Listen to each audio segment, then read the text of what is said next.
Dr. Lloyd, can you see me?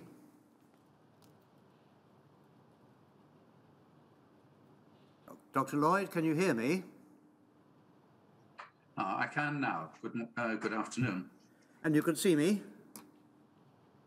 I can. Good. Well, that's the start we want, at any rate. It's 8 o'clock with you, is it, in the morning? It is, yes. Well, thank you very much for joining us either after or during breakfast. Here, as you will know, it's 1 a.m., what's that, 1 p.m. in the afternoon. Ms. Richards will ask you questions in a moment or two. You are talking to a very small number of people here in a large hearing room in Aldwych for reasons of COVID, which affect us as they do you. We have no others of the general public or people who are interested watching directly, but they are watching online. So you will have an audience of about 100 or more people who very much want to hear what you have to say. In a moment, I'm going to ask Mary to invite you to take the oath, the affirmation, and after that, Ms. Richards will ask you the questions. Mary, please.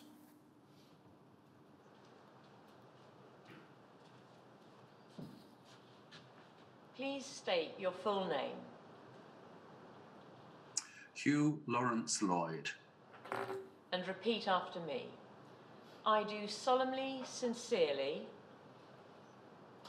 I do solemnly and sincerely. And truly declare and affirm. And truly declare and affirm. That the evidence I shall give. That the evidence I shall give. Shall be the truth. Shall be the truth. The whole truth. The whole truth. And nothing but the truth. And nothing but the truth.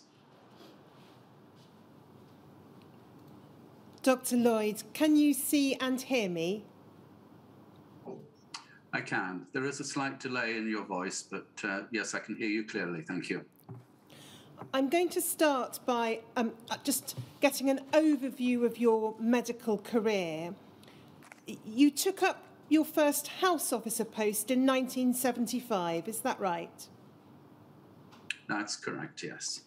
And then between 1975 and 1979, you had various house officer and senior house officer posts with no particular emphasis on hematology or transfusion. That's correct.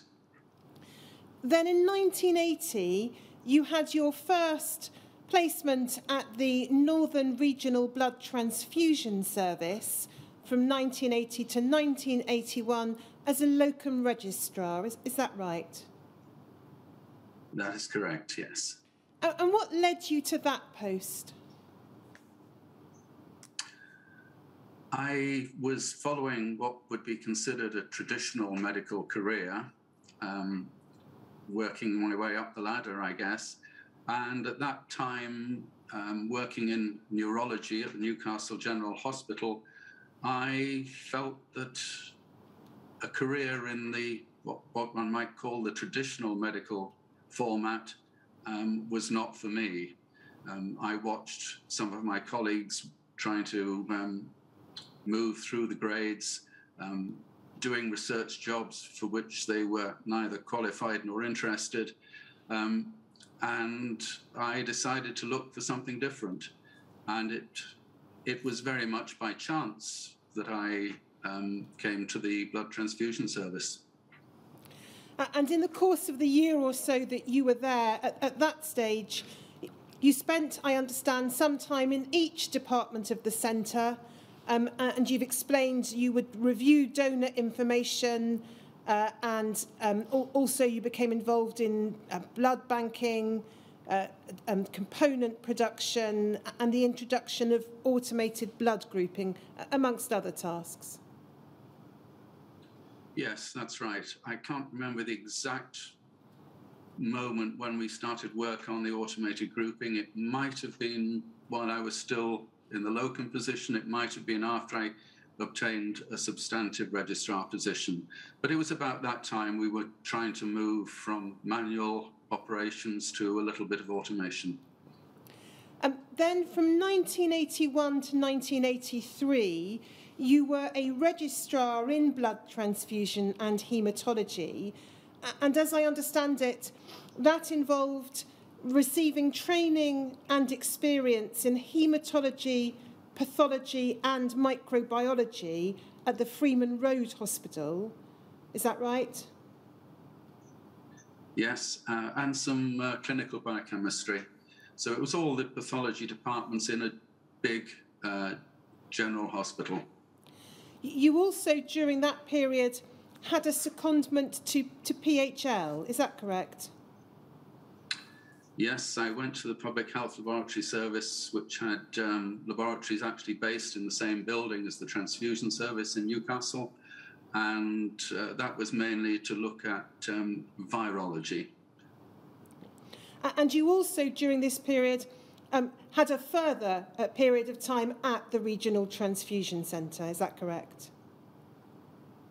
Yes, that's right. It was officially a rotation, so I came back into the Transfusion Centre.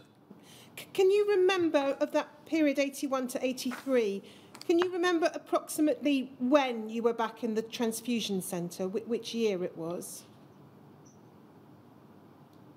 It was likely at the end of that rotation, so probably 1983.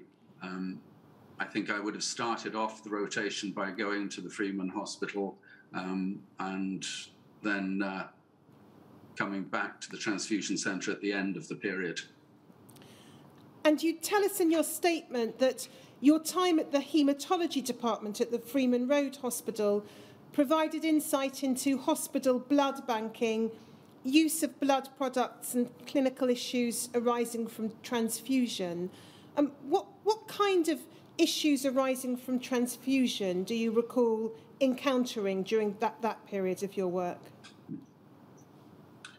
Well, the Freeman Road Hospital housed Newcastle's cardiothoracic unit. So there were a lot of patients receiving fairly high volume transfusions and platelet transfusions and support for their coagulation status.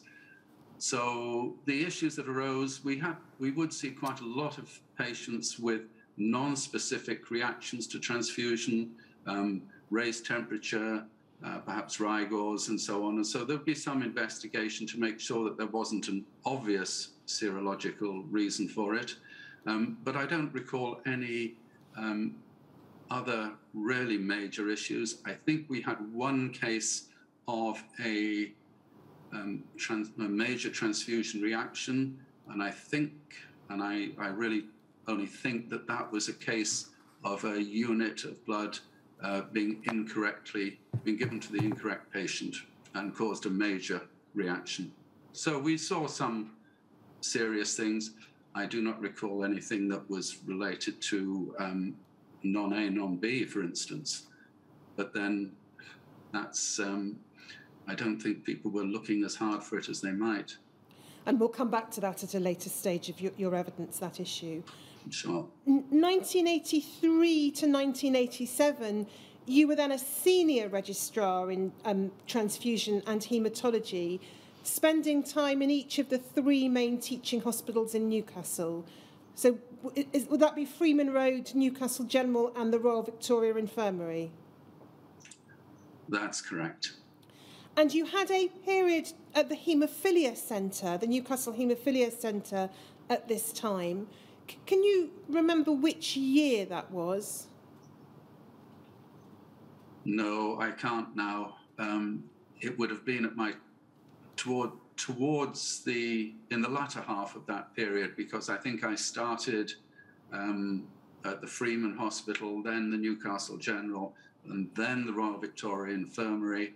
And it was while I was at the Royal Victoria Infirmary that I would have had a period working in the Haemophilia Centre. So yes, towards in the second half of that period. And how long, very roughly, were you at the Haemophilia Centre? Very roughly. It's very hard to remember now. probably 4 weeks. I doubt whether it would have been longer. There were so many other things to fit into that period of time.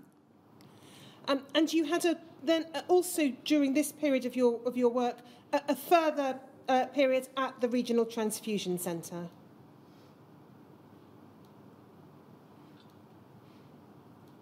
Sorry, you froze then, but I think you were asking if I had a further period at the Transfusion Centre? Yes. And that's correct, yes. And you did the second part of your MRC PATH exam, having done the first part earlier in the 1980s. Yes. Yes. Then, in 1987, you took up a post as a locum consultant haematologist at the Transfusion Centre. And then June 1987 to October 1988, you were a consultant haematologist at the Transfusion Centre. Yes, that's right. What in broad terms did that role as a consultant haematologist entail? I had obviously, sorry, I shouldn't say obviously. I had quite a number of, I spent quite a lot of time with interactions with the individual haematologists, particularly when products were requested. It was not unusual for there to be shortages of platelets, particularly. And so we would be discussing how the condition of the patient, their platelet counts. I also looked at information from donors. At the blood donor sessions, there was a book which was used to make notes about any particular donor. If there was something that the clerical staff or the nursing staff felt warranted further investigation, a note would be made, and each day that list would be looked at, and I took my turn at doing it, and sometimes would discuss with others who were doing it what was found, were the donations that they had made suitable for use, and obviously in some cases we felt unable to use them. I also became perhaps more involved in management than would be normal for that position, including sitting as the centre's representative on union negotiations with staff over changes that we were hoping to make. And then November 1988, you became the director of the Regional Transfusion Service, the Northern Regional Transfusion Service. I think your title at that point was Yes. Medical Director, and then later became Chief Executive. I think I was Medical Director and General Manager, excuse me. Sorry, this is a problem I have. I was Director and General Manager from the beginning. It was some years later that we reorganized.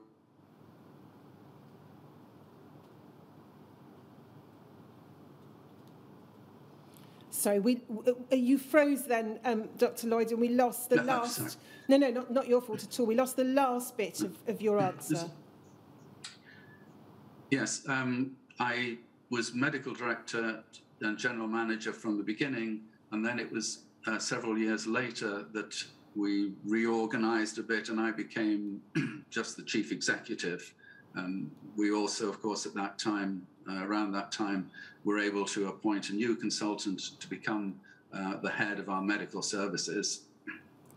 And when you took up the role as director in November 1988, your predecessor, Dr. Collins, moved to the clinical haematologist role. Is that right? That's correct, yes. Now, I want to ask you next a little about the centre, its facilities and its arrangements. I've just mentioned Dr. Collins. That was Dr. Anne Collins. Prior to her appointment, it was Dr. Sheila Murray who was director. Is that right? That's right. I met her on one occasion in 1980, just as the transfer from herself to Dr. Anne Collins took place. In broad terms, what was the geographical reach of the Northern Regional Transfusion Service? it had a very wide geographical area to cover, one of the largest in England and Wales, with some large areas of low density population and a few very highly dense pockets of population. So it actually took in a little piece of North Yorkshire, which was not part of the Regional Health Authority's remit, the Northern Regional Health Authority's remit. It then from there went up to the Scottish border and across to the west side. It took in most of what's now called Cumbria. We did a little bit across the border. I think we sort of snuck into Gretna. But we did not, there was a small area of South Cumbria which we did not cover. Transport links were very poor, and it was covered by the sub-centre at Lancaster. Now, the centre which you first worked at in 1980 was based in the Institute of Pathology in Newcastle General Hospital, and I think had been since the 1950s. Can you describe to us the facilities there and how adequate or otherwise they were for their purpose? Yes, that building, I believe, was opened in 1956. One floor was dedicated to the transfusion service, and that would have been at a time when there was very little in the way of processing blood into components. And very little testing, I think probably only the syphilis test. And so there was not a lot of space. By the time I arrived there, several things had happened to that facility. The basement, which had never been intended as a laboratory area, part of that had been converted to make a facility for processing blood into components. A second, and it only came back to me the other day, there was a second laboratory annex, a wooden structure elsewhere on the site, Newcastle Hospital site, which was being used for the infectious disease testing, at that time hepatitis B and syphilis, but also had a facility for producing cryoprecipitate. And then there was a second hut which housed the donor services department, where all the donor records were kept. So when you look at it, to me, even then, it was a very old-fashioned setup, a little bit sort of cobbled together with these sheds, these huts, and the basement facility. The laboratory equipment was generally old, and laboratory benching by today's standards, one would be horrified at the wooden benches and people actually brewing up tea in a laboratory, I recall. The other facility was a garage housing the vehicles. The vehicles were old, not in great condition. Some of them, the refrigeration systems were very basic as well for transporting the blood. So it was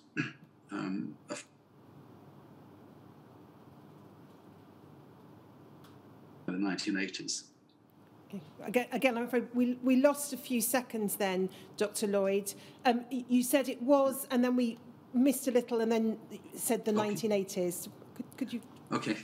I think it was, yes, I said something like it was pretty outdated, even by the standards of the 1980s.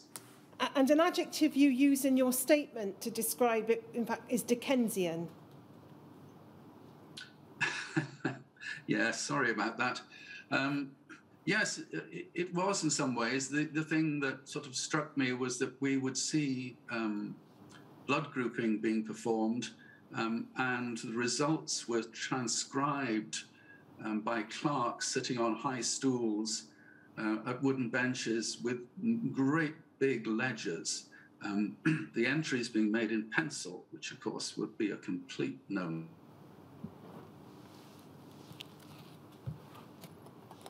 Doing repetitive tasks, which did give you that feel of a Dickensian office. I'm going to ask you to look at a document with me, Dr. Lloyd, just so that I can pick up one point from it. Sally, can we have NHBT 0101 335 underscore 052?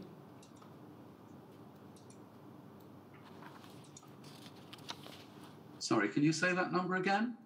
NHBT 0101 335 underscore 052. It should come up on your screen. I was trying to pull it up, but a little too fast for me there. It's still not there for us. You got it, Sally? No. Say it again. 0101. We're just having to reload it onto our system here, Dr. Lloyd. I can. NHBT 0101 335 underscore 052. 052. Is that going to come up for me? It should come up on the screen in front of you, Dr. Lloyd. Can you see it now? It should be displayed on the screen yes, which you're talking to me.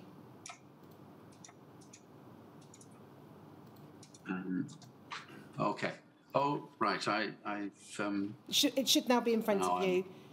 So it's a letter from you, June 1987, to the Regional Scientific Officer at the Regional Health Authority.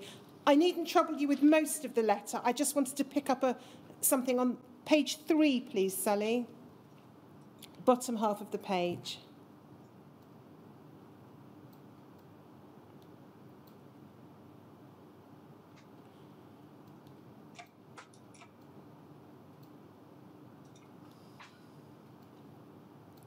Sorry, we're having our own problems with documents here, Dr. Lloyd. Yeah. I actually only need a single sentence. So what I'm going to do... We're there, I think. I may just read it. No? It's there, it's up. At the moment. It's not on my screen. It is on mine. Well, I do have the document in front of me. Sorry. Page 3. So please go ahead. I'll read it. My screen's not working, but if everyone else's is, that's fine. I've got a hard copy. The paragraph towards the bottom of the page beginning finally, the concept introduced that the centre was designed and commissioned for 200,000 donations per annum shows a lack of understanding of current blood transfusion practice. And then this is the sentence I wanted to ask you about. The original submission for the building of a new transfusion centre was made in the 1960s, at which time 200,000 donations seemed appropriate. When this centre was actually planned, transfusion practice had changed dramatically, but to avoid major delays, it was decided not to make a new submission to the DHSS. A decision was made to go ahead and build within the confines of the original schedule of accommodation. Now, as I understand it, the service moved in 1985 to a new purpose-built centre, but do we understand from this that it was a purpose-built centre based upon designs and thinking from decades previously? No, that's not quite the case. I think in this document, in this paragraph, what I'm saying is that the Regional Health Authority, to allow themselves to go ahead and build a new centre at that time, what they felt was fairly quickly, they didn't want to go back and make a whole new submission to the DHSS. So they went ahead using the original envelope of the submission.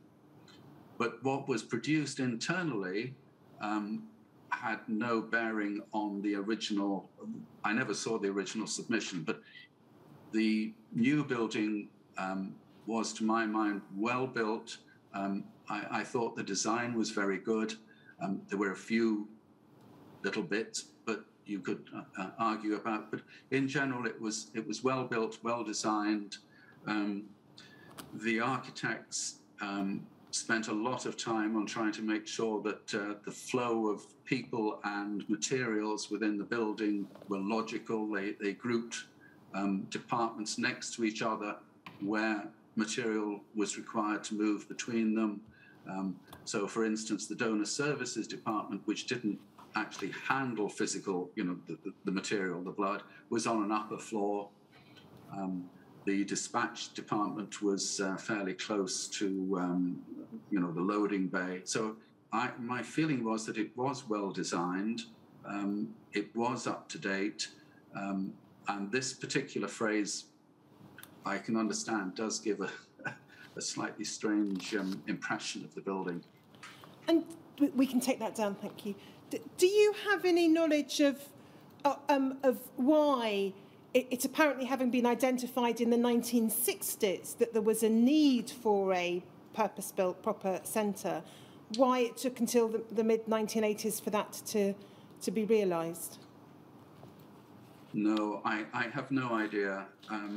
The only thing that comes to mind is one of the documents that you submitted in that final group was a document from Dr. Sheila Murray to, I think, Mark Sackwood, the Chief Medical Officer at the RHA, in which she discusses issues of introducing more plastic bags and producing more cryoprecipitate.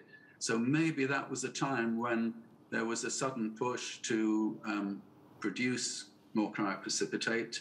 And also, platelet transfusion was presumably starting to become a possibility, but maybe that was a bit later. So it may have been, and I only say may have been, that Sheila Murray was pushing for a better facility to produce particularly cryo. If I can ask you next to look at, and again, it should, I hope, come up on the screen in front of you, TYWE 000052_005.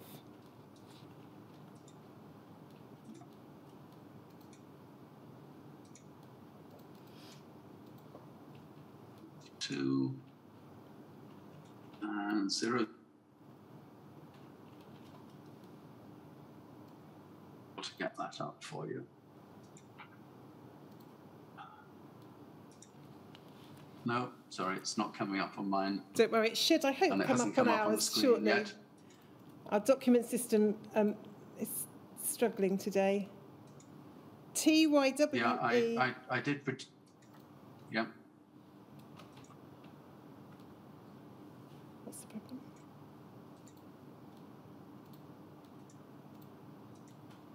It should, I hope, be on the screen in front of you now, Dr. Lloyd, on our screen. It is on mine. Oh, yes, this is one of... Dr. Collins's letters. One of these... Yes. It's poorly legible. It is. I'll read out the relevant passages. So it's from Dr. Collins. It's dated the 3rd of October, 1986. So by this time, the service has moved into the new centre.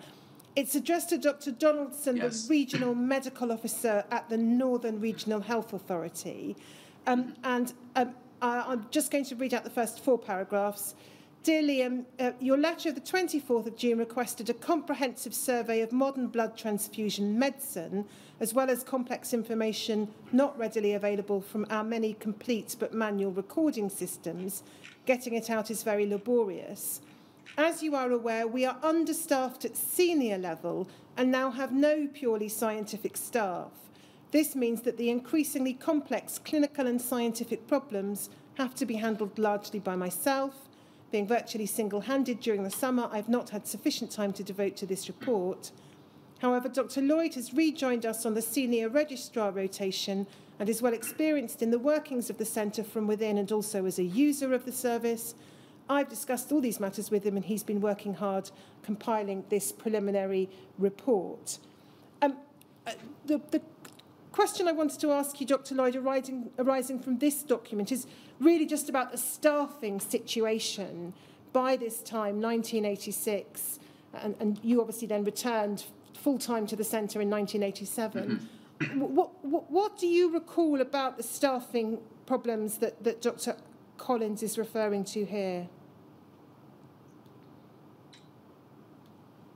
The problems, I think, were quite significant. Anne Collins, as the director, I don't think there was no other full-time consultant. There were some clinical assistants. I think they called them clinical assistant grade, but their ability and their knowledge range was extremely limited. So really, she was working very much on her own. The support from the others there at the time, the other medical staff, was really didn't touch on what I would call significant clinical issues or the sort of management of the centre. So yes, she had a difficult time. Very, very little support. And then if we look at a report, which may, I think, have been the report produced that's referred to in this letter, it's NHBT 0101 NHBT's 332_045. That is the one. You're correct. Good. So hopefully it will come up on the screen again in the not too distant future.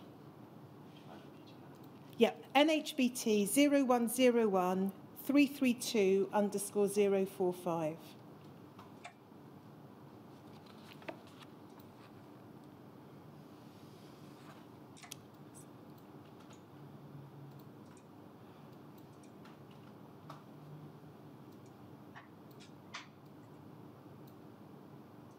Thank you. So we can see there a page which has various sections set out. If we go over the page,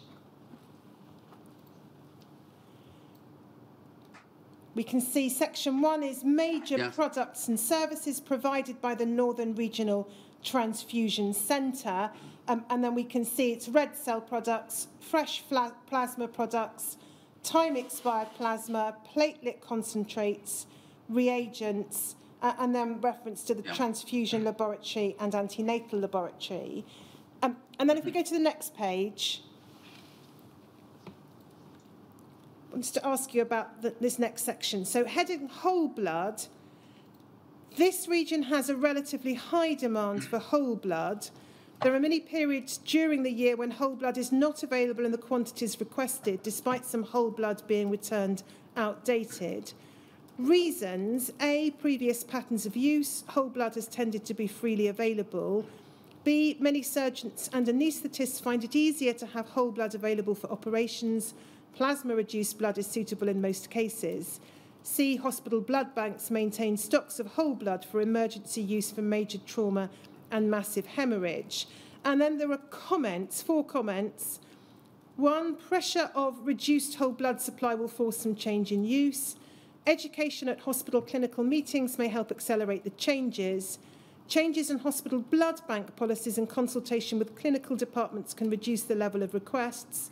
Optimal additive red cells provide an acceptable alternative to whole blood in most instances. And then you go on in the next part of the document to talk about the optimal additive red cells. What essentially was the issue here that you were recounting in 1986 about the use of whole blood? Well, if you looked at the percentage of donations that we produced that were issued as whole blood, it was high compared to other parts of the country.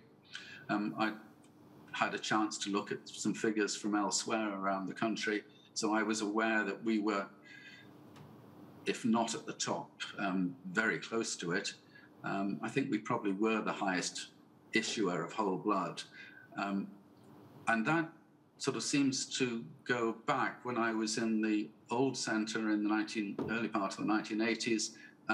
The laboratory manager always pushed very hard for us for whole blood, to the extent that the component production staff were sometimes unoccupied because blood that was expected to be converted was not being converted. It was being left as whole blood.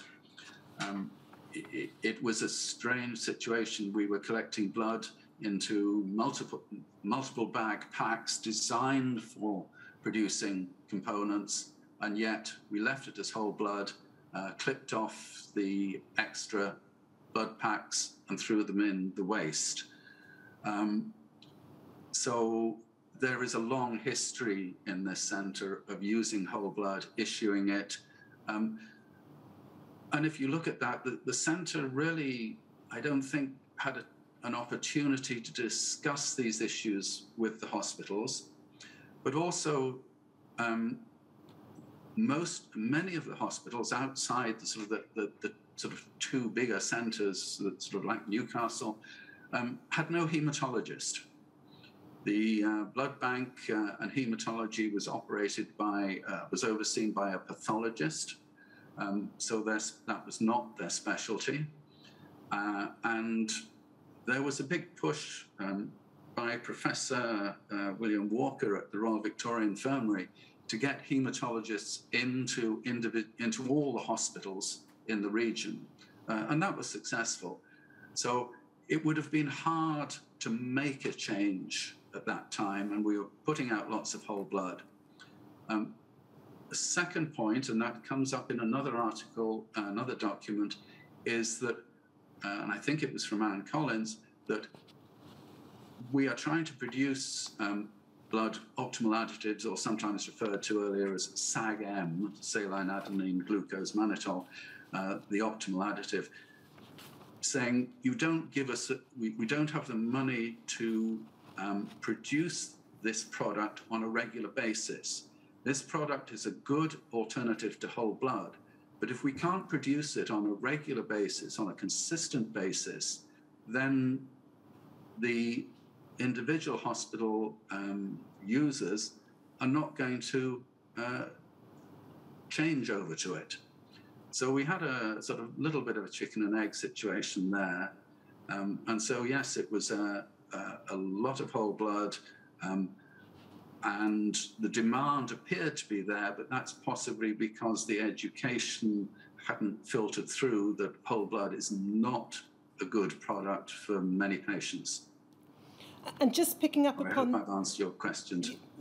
Absolutely. And just picking up on your reference to the document from Anne Collins, CBLA 0001800, please, Sally.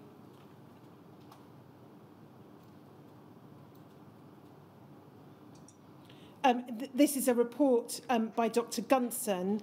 If we go to the second page, if we just go a little closer, please, Sally, into the table. I know the document. Yeah.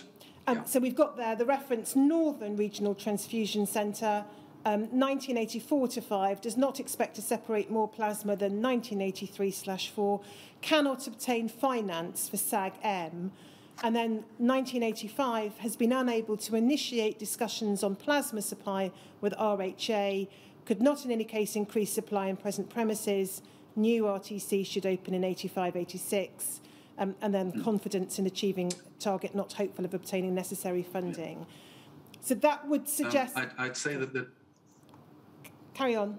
If I might say, there is another document where Dr. Collins specifically mentions the problem of erratic supply of optimal additive or SAG-M. So there is another document, and I'm sorry I can't remember it, but I have seen it. So yes, there's more than one reference to this problem. And then if we pull up CBLA 0002392.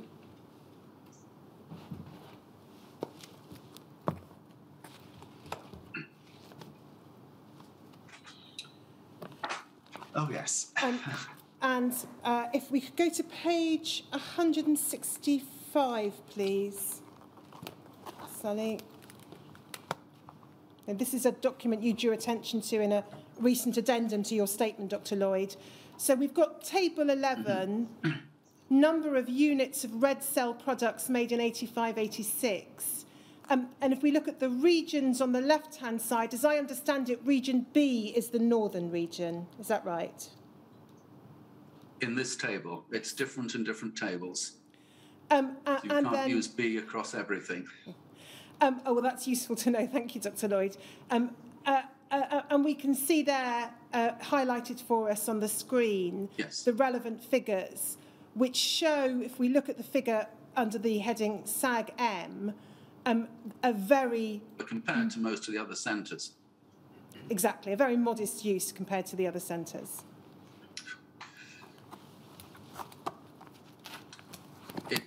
You know, it's not only a modest use, it is sort of emphasises the fact that you couldn't provide this product on a regular basis. If you only make 2,000 in a year, you can't offer it as an alternative to whole blood.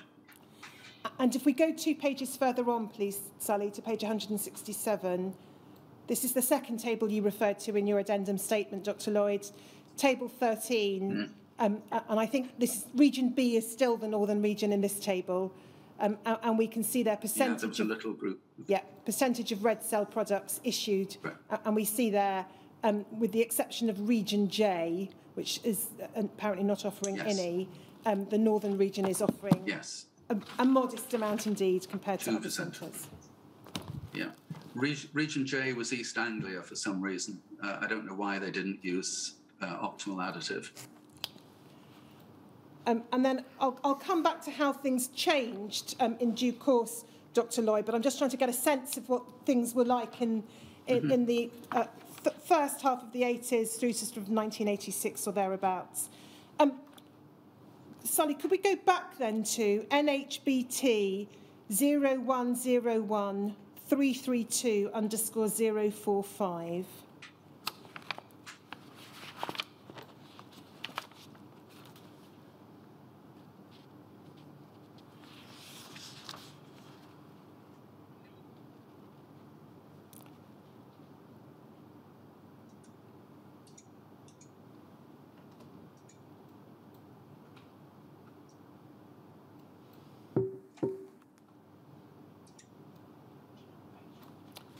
What page would you like to look at on that? Page 8, please. So in this report, Dr. Lloyd, and I'm saying this for the benefit of others, really, you give a snapshot of the position in relation to the range of different products used. I'm not going to go through the detail of it, but I mention that so that others listening can look as appropriate. But I just wanted to pick up the figures in relation to cryoprecipitate at the bottom of the page. So you say there's been no significant change in total usage of this product. And then we've got the figures from 1982 to 85, the units showing a fall in 83, a slight rise again in 84, and then a slight rise again, or a further rise in 85, but not a huge variation. Those numbers, the differences in those numbers are not significant. I mean, they are very, very small differences in the overall picture. And I think even if I did present a chart with some other years, and again, for quite a period, we were running along at around that 5.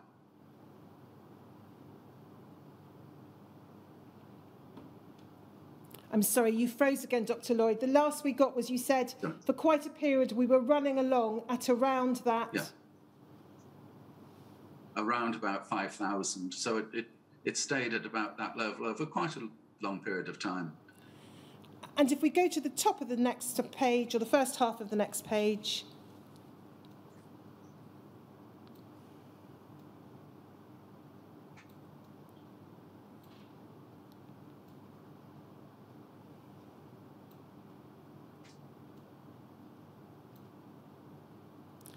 we can see it says, this, however, hides an underlying trend.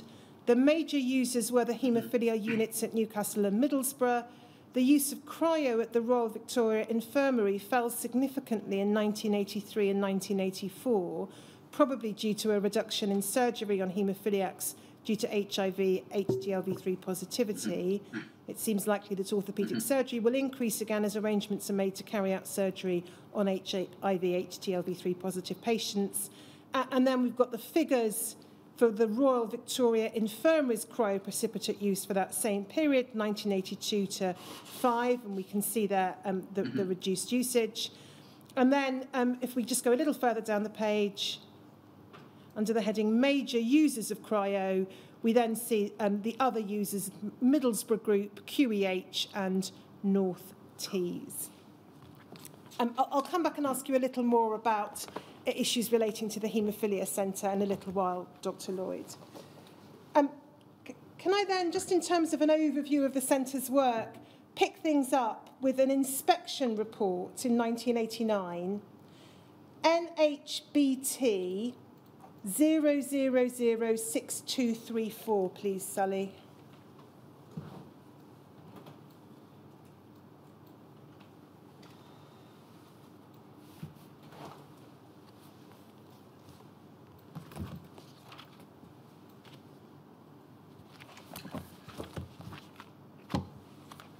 Sorry, I'll just get my own copy.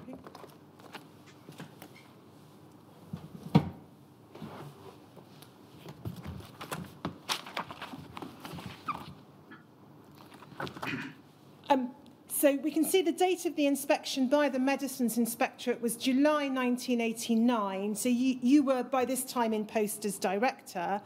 And we can see it's a routine re-inspection, and the date of the previous inspection was March of 1987. If we can go, please, to page 3, Sally. Under the heading Introduction, we can see here the move has taken place. The Northern Regional Transfusion Centre is housed in a purpose-built building opened in 1985. The centre serves a population of nearly 3.1 million over a wide geographical area, collecting around 120,000 donations annually and employing a staff of 220. And then we have the staff list there set out. I'm not going to go through the details of that.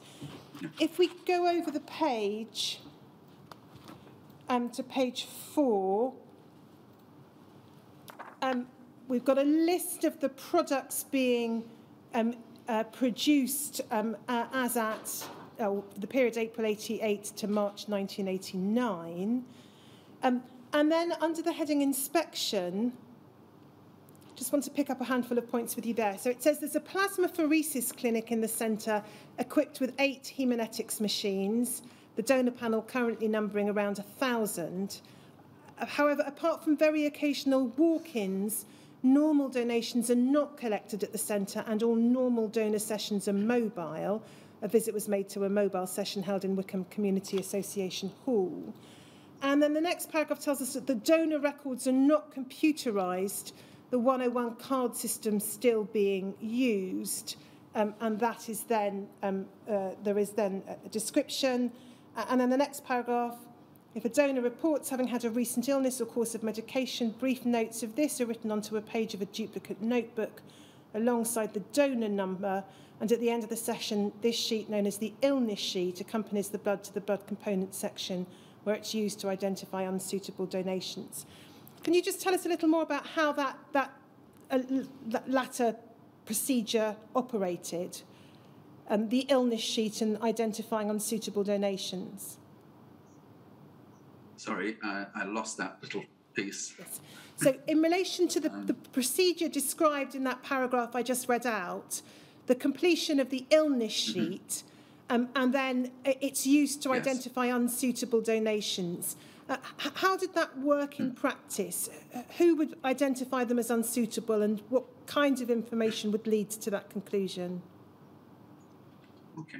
This was the, I mentioned this earlier in my evidence today, that at the sessions there was a book, as it mentions here, a duplicate book, and if there was something that sort of fell outside the normal, or that the clerk who was clerking them in wasn't sure about, that information would be written on the illness sheet.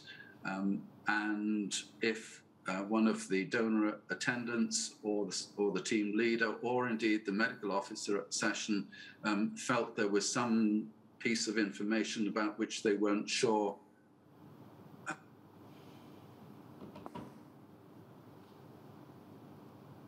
written in this illness sheet. It came back to the centre. Then every morning, the next morning after the day's sessions, the illness sheets were passed to one of the medical staff whose job it was to go through all the illness sheet information, compare it to the known criteria for donation, in some cases to put the donation on hold, while further inquiries were made of the donor's general practitioner. Sometimes there'd be, if it was a more junior member of staff doing it, they might refer it to perhaps myself or Dr. Collins.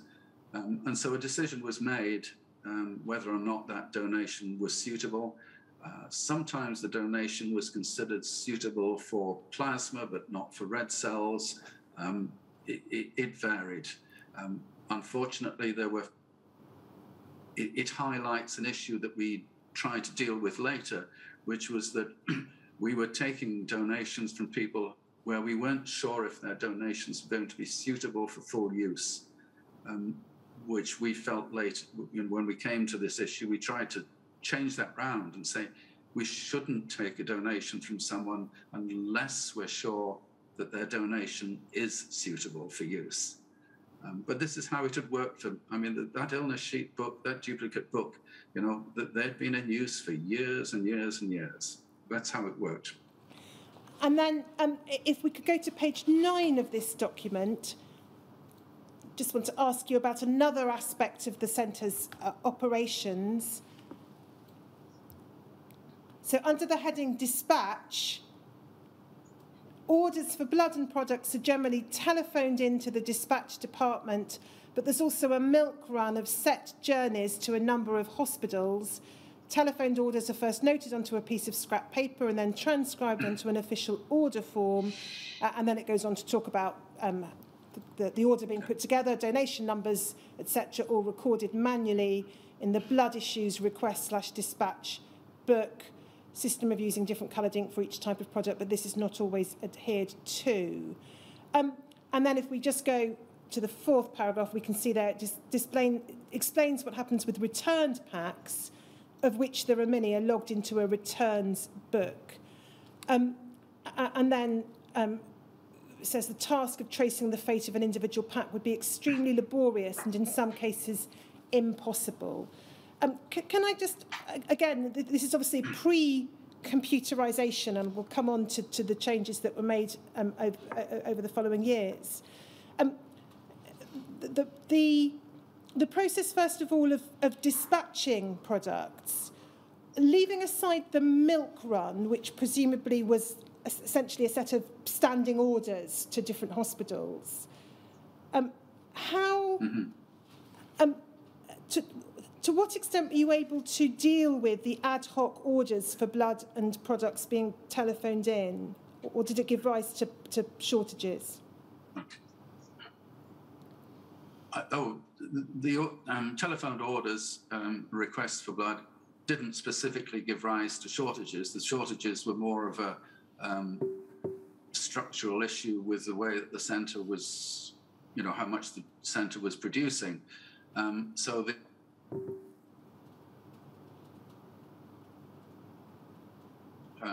Sorry, Dr. Lloyd, you froze but also in the evenings. Not your fault at all. You were telling us that it was a structural issue with the way the centre was, how much the centre was producing.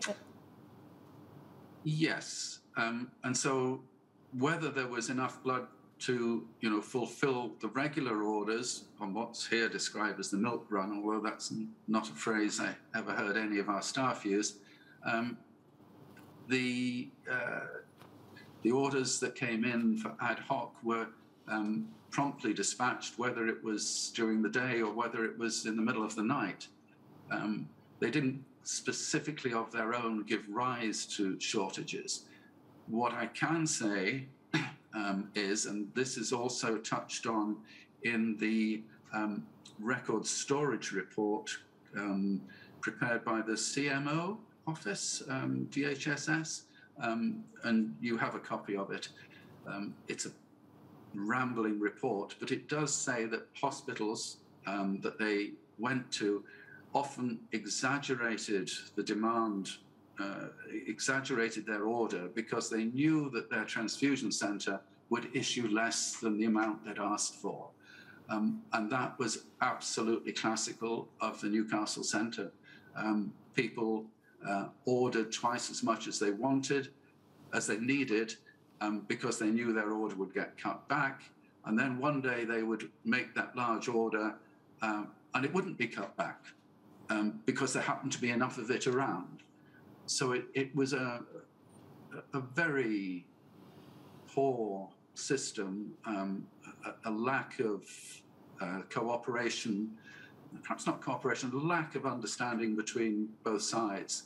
And that was one of the things that we did try and change, was to say our job is to issue what you ask for, not issue what we think you should have.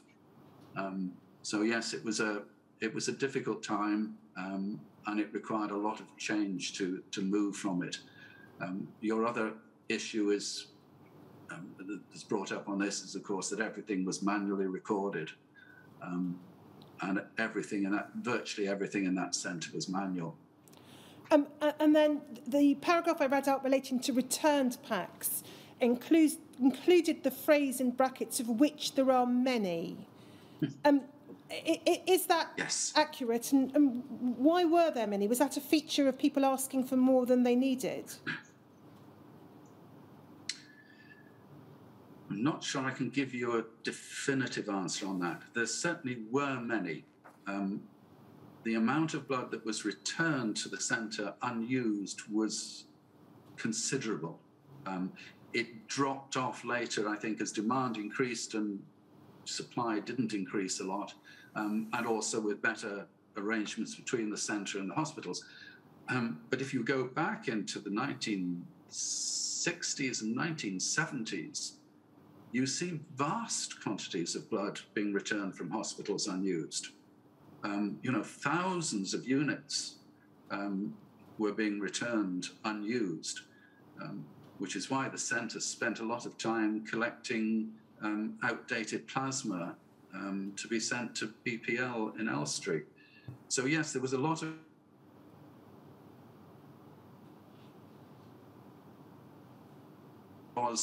the regular delivery runs, which I think, and I only say I think, were particularly for the hospitals outside Newcastle, were pretty much a fixed quantity of each blood group. To the extent that the delivery drivers sometimes had difficulty delivering the order. Northallerton Hospital, for instance, I recall it was often mentioned that our delivery to them, they couldn't fit it all into the fridge. So there was a big disconnect there between what centre was doing and what hospitals actually required. And I know, Dr. Lloyd, that you weren't involved in the formal hepatitis C look-back that was initiated in 1995, because that coincided with your departure from the centre. But we can see here a reference to the difficulties in tracing the fate of individual packs. Prior to this becoming a fully computerised system, was that your experience? Or were there occasions when you did have to trace the fate of packs and were unable to? We didn't have to trace packs very often. If you go into the HIV era, the number of HIV positive donations in the Newcastle, for the Newcastle Centre and its catchment area, was very, very small. I don't recall not being able to trace it. This is a report from an inspector. What I would say is that although the centre had an incredibly manual system, it was a system that had been in place, from almost time immemorial, if I might say. And so people did know how to use it. It was slow. It was slow. It could take you days to find out what had happened to a donation.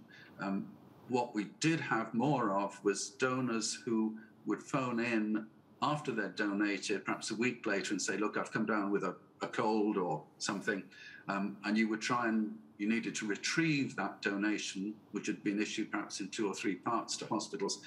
It could take, you know, a couple of days to actually trace that, going back through manual records.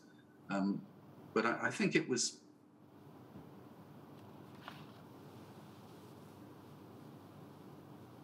I'm sorry, Dr. Lloyd. We lost a few seconds again.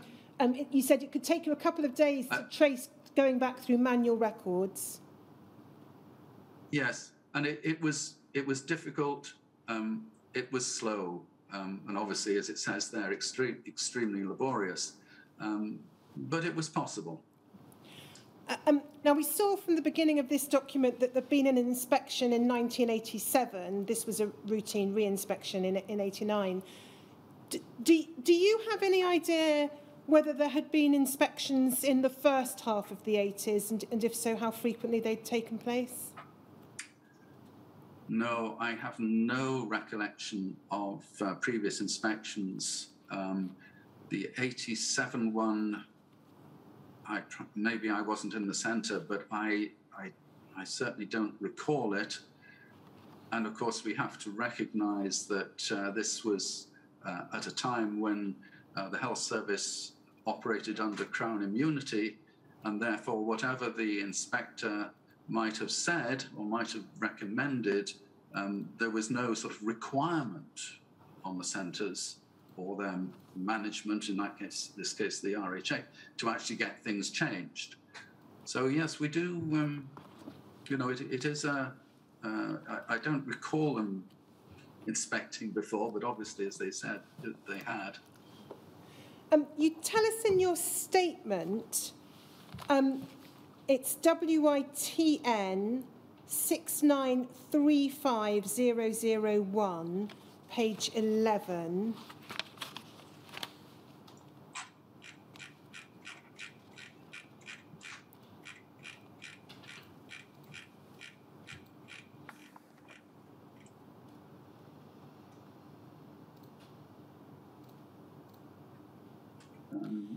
So it'll be on your screen, Dr. Lloyd. You tell us there about the introduction of the blood management computer network system. I'm not going to ask about the details of that because you very helpfully set it out in your report. And the blood donor management system, and then the CDIC. At the bottom of the page, you explain that you asked Birmingham University Health Services Management Group to carry out an assessment of the management of the centre and develop a programme of management development. What had prompted you to ask for that assessment, and what, again, in broad terms, was it designed to address? Well, you have to understand that, you know, myself, you know, I had a medical training. None of my training included anything on how to manage. Which was, you know, a shame. And I became director quite suddenly. There was no opportunity to take any additional sort of training courses. I started to read quite extensively on how to manage and management issues. And I think together with my senior managers, we realized that we did need to improve what we were doing. We needed to become more professional in how we operated. And so I had been to a 2-day, a weekend course arranged for new consultants, arranged by the Regional Health Authority, presumably when I first became a consultant. And that little course was run by the people from the Birmingham University. And so I sort of knew what sort of style they had and felt that they might be able to help us.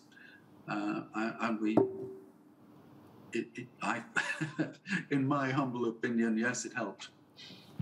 Now, one of the... If you want to know more about it. No, I think that's fine, thank you. We can take that down, thank you, Sally. Your statement tells us you made a number of organisational changes to the centre as director. I'll pick up one in relation to donor services later, but there's just one I wanted to pick up now. That was the testing of donations for infectious diseases, consolidated through the usage of a single manufacturing system. Now, we'll talk about hepatitis C screening and its introduction at a later stage of your evidence, probably tomorrow.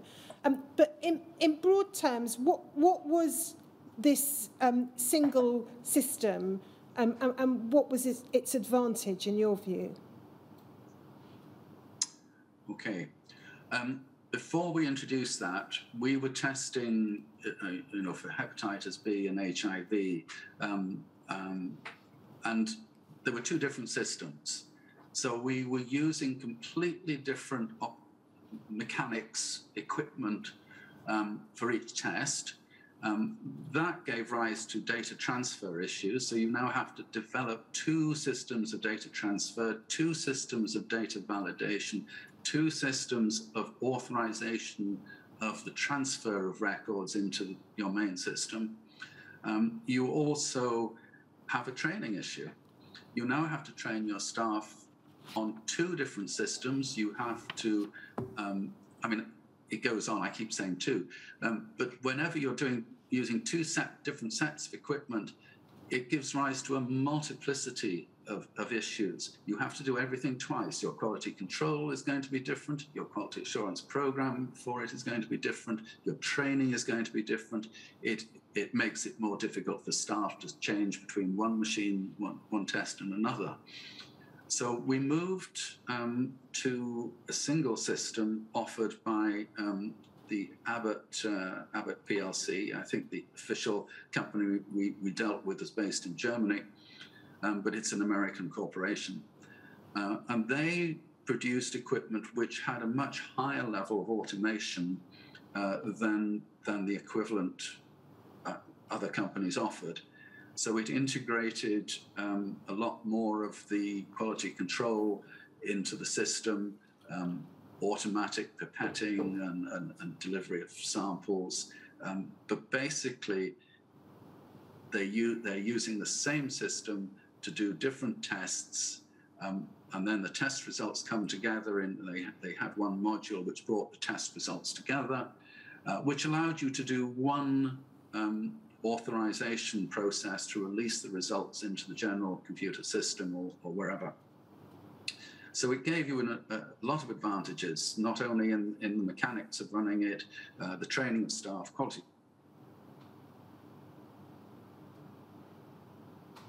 Run the systems. I'm sorry, Dr. Lloyd, we lost you again. So we last had it when you said it gave you a lot of advantages, not only in the mechanics of running it, the training of staff. And things I've already mentioned, so the quality control and the single authorization of results before they're transferred out for use by the rest of the system.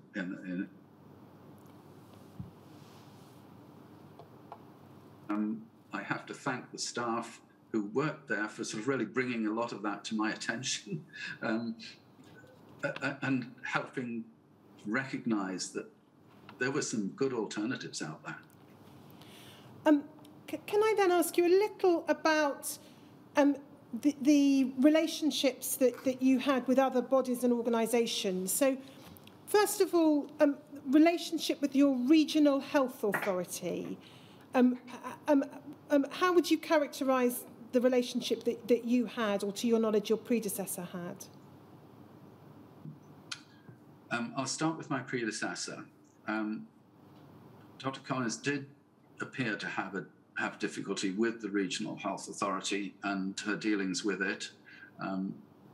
My understanding from talking to somebody at the regional health authority was that they were to some extent unhappy that when automated blood grouping was brought in, Anne Collins would not reduce the staff commensurate with that automation. We had dozens of junior at the time called technologists or technicians,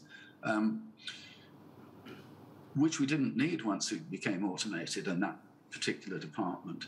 So I think there was a sort of a little bit of a standoff about that. So I think she did have difficulties with her dealings with the RHA, and I'm sure we'll come back to the RHA's view on plasma production later. When I took over, I got along reasonably well with the people at the Regional Health Authority. Initially, the Regional Scientific Officer, Mr. Jeff Whitaker, and as time went on, the Regional Health Authority sort of changed who I dealt with. I got moved to deal with somebody who dealt with a number of regional services, Mr. Tony Garland, I think. I'm not great on names, but I was sort of moved, and I got along with them. I wouldn't say that, every communication was wonderful, but, we got along quite reasonably, and they did seem to start responding to issues that we were able to bring up. And as time went on, I found that some of the more senior staff at the Regional Health Authority, particularly Liam Donaldson, now I think Sir Liam Donaldson, he understood issues. He did. He understood healthcare, and I found that I was able to deal. When I dealt with him, we did manage to get things done. So it became a reasonable relationship. In the early days, there was, as I mentioned in my witness statement, there was a lot of detailed stuff coming from some of the lower areas of levels of the Regional Health Authority. And some of that got pretty tedious, asking us to produce flow charts and I think something called a Gantt chart, all sorts of bits and pieces, which really I felt weren't necessary to the running of the centre and weren't helping us to move forward. There was a lot of detailed stuff, but as time went on, that became less. And part of that was, of course, the move to separate us out into a clinical agency of the Regional Health Authority. Now, in terms of relations with other directors of regional transfusion centres, you were present at what turned out to be the last regional transfusion directors meeting in January 1989. It wasn't clear to me whether it was also your first meeting as a regional transfusion director. I think it might have been. It was. So your first and last meeting.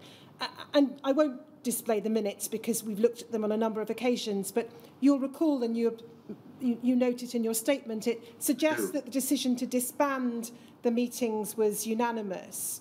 Your recollection, yes, I think, is different.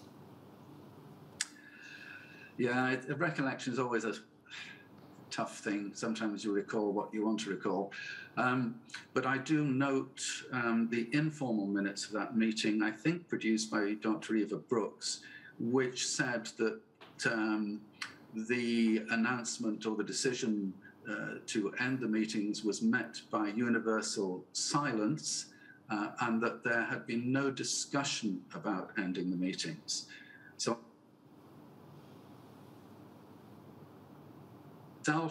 my first meeting, I'm the junior, very much the junior. I'm sure I wouldn't have stood up. Oh, I think we've lost. I'm sure I wouldn't have stood up and said, no, don't do this, because, I wouldn't have got anywhere because everyone else seemed to be okay with it. And yes, I was very junior in terms of the number of years that most of the others had served as.